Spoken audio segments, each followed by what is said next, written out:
computer was mine. So they took my receipt, and then I trusted them when they said they put everything in the box. So, oops, I trusted evil to do what they were supposed to do.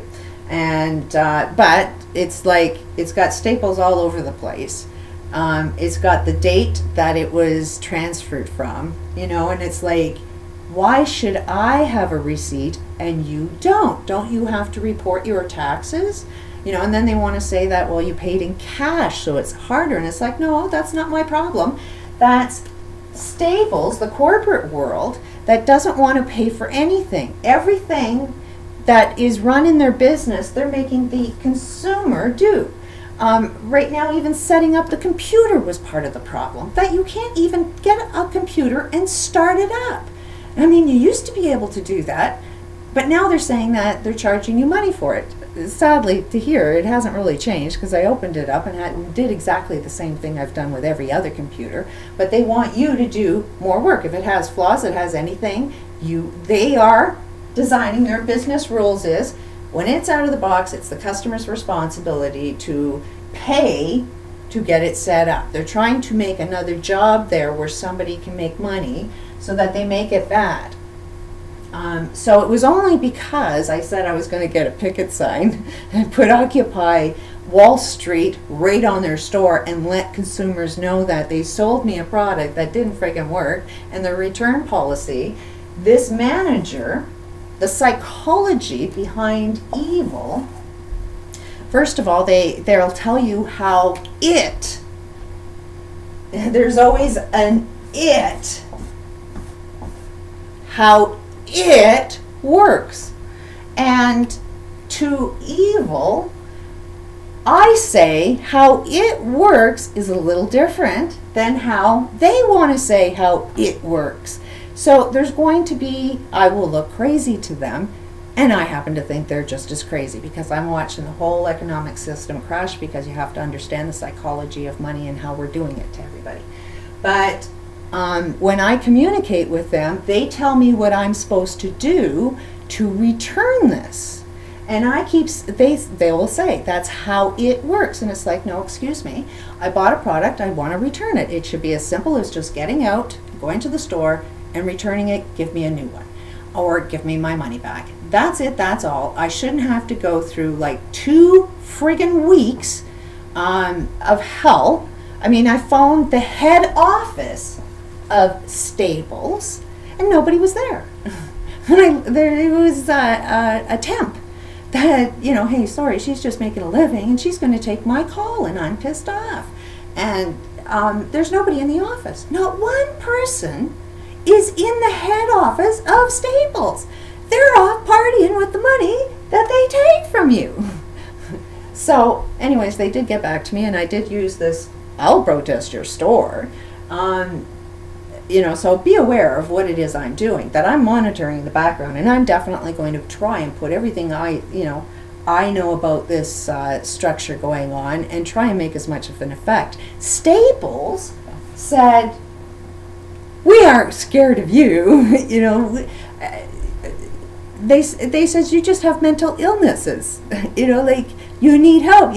They really truly act like we're untouchable, and we can say whatever we want to say to you, treat you as garbage as whatever we want, and if you get mad because of how evil they treat you, you know. And I'm sorry, but if this didn't happen after you start seeing the police and how they're treating these protesters, they're peaceful protesters, and yet the police are evil, and through evil eyes they think anybody that's good is actually bad. And it is their perspective. It's what they're being taught in schools. What I'm suggesting with, like, I did eventually get my money, but at the end of the day, I want to point out some psychology that's going on here with the police and with the store. That when I was in the store, and I'm firm on my beliefs, I'm going to play this game right out, and when you want to watch Law of Attraction, see, okay, well, why did you attract the police and all of this? Because I stood firm in what I believed in, and I was going to play the game as insane as they're playing the game, but have it work for me. And at the end of the day, I got my money. So playing the game the way I played it is the way to go. So I told this manager that if he sent me on an endless track of phone here, get help there, do this, I told him that I would be very, very angry. And then after I went through his whole maze and came back, I said, okay, now I'm angry. And it's like, what are you going to do for me now? And so his language and the way he handled the call was to increase my anger and then say, you know what, I don't have to deal with angry people. So that's what they do in this corporate world, is they cause as much anger as possible. They frustrate the friggin' hell out of you and then say, it's you. So it was all set up. All I had to do is go into the store, because I'm talking with head office now, and I told them what was going on. I told them, they started telling me what the manager said about me, and it's like, you know what, I don't care about what that asshole was saying about me. I'm pretty sure it said something completely different. At the end of the day, I bought something. Your policy is I could return it. It's less than this, you sold me something that I didn't buy. The contract that I agreed to, you did not fulfill, so I'm entitled to my money back.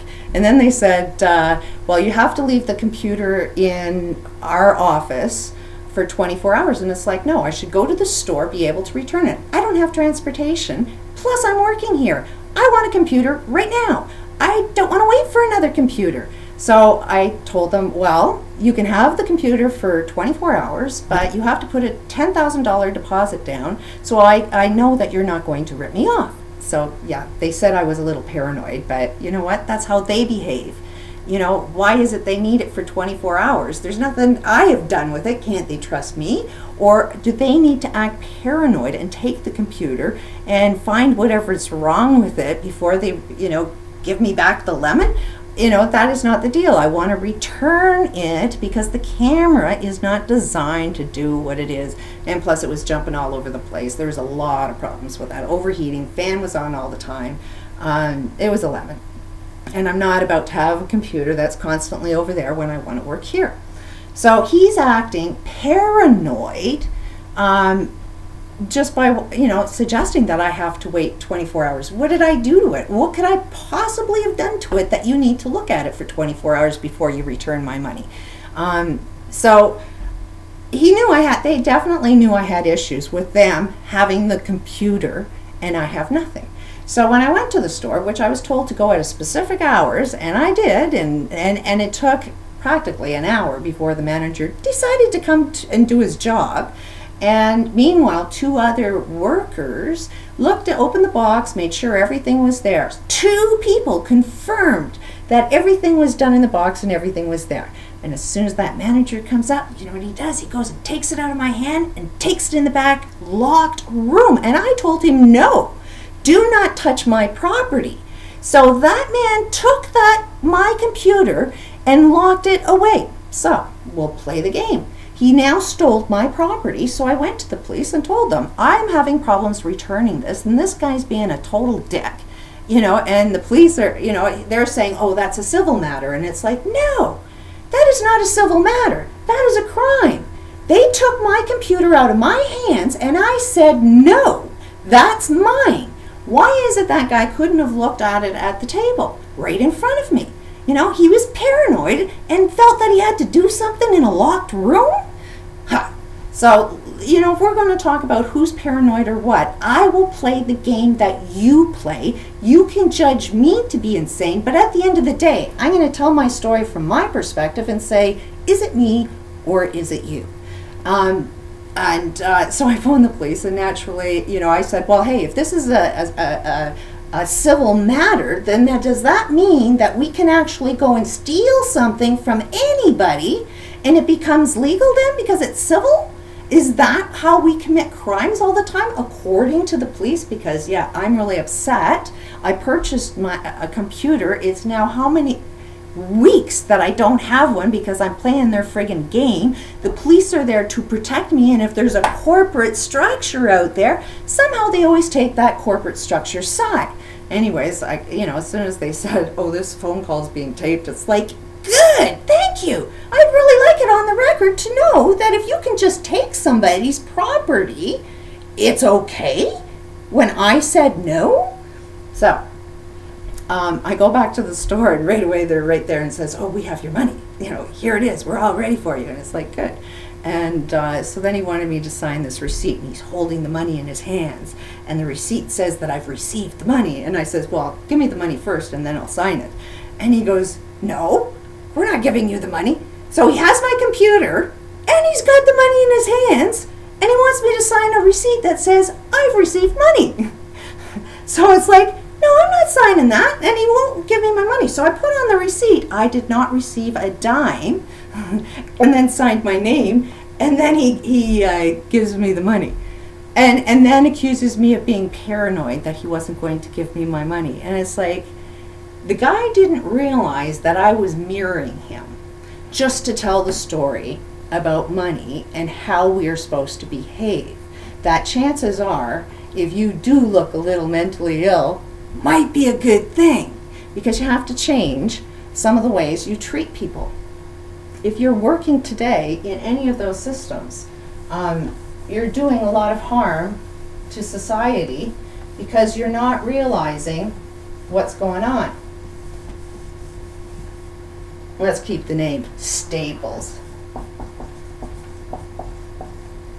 I mean, if everybody does kind of understand this aspect of money, we could make some changes. But if we don't understand how we are relating with people and how we value money, we won't solve a problem anywhere. Because, like I said, we're going to look at money from a bigger perspective, and right now we're in a very small perspective. That every day, if I want to do the right thing and show people their insanity, it's like, I gotta lock myself in the room and can't ever get out. And everybody else is going to be the same, or else you're going to be very, very angry. And if you have no tools then to keep you calm and still be able to solve a problem, then we're going to have a lot of violence. So, and it is a matter of, like, it was really, really hard for me to keep my cool, because I'm hypersensitive, and I was determined to talk the language in my truth, and wasn't scared of somebody saying that I was acting nuts. I was prepared to act nuts. Like, I'm hypersensitive. I love that about being hypersensitive, because you can tell and gauge what's right and wrong. If you see a sign of anger, then something is wrong. So if you are hypersensitive, and you are in a loving room, you will take on those people that are loving. But if you're around really evil people and angry, then you will turn very, very angry as well. And for me, it's really, really, really hard to get to that state of really being nice and friendly, when logically I know that if I'm really, really friendly and they're living in this system, everything that's wrong, everything that their manager tells them to do, and everything they believe about money and the structure of money, there's no way you can be nice and they stop. They're still going to put you through hell, and you'll be a people pleaser, and at the end of the day, you won't get anything. Abusers, people that do you harm, they don't know the word no, no matter how nice, no matter how loving.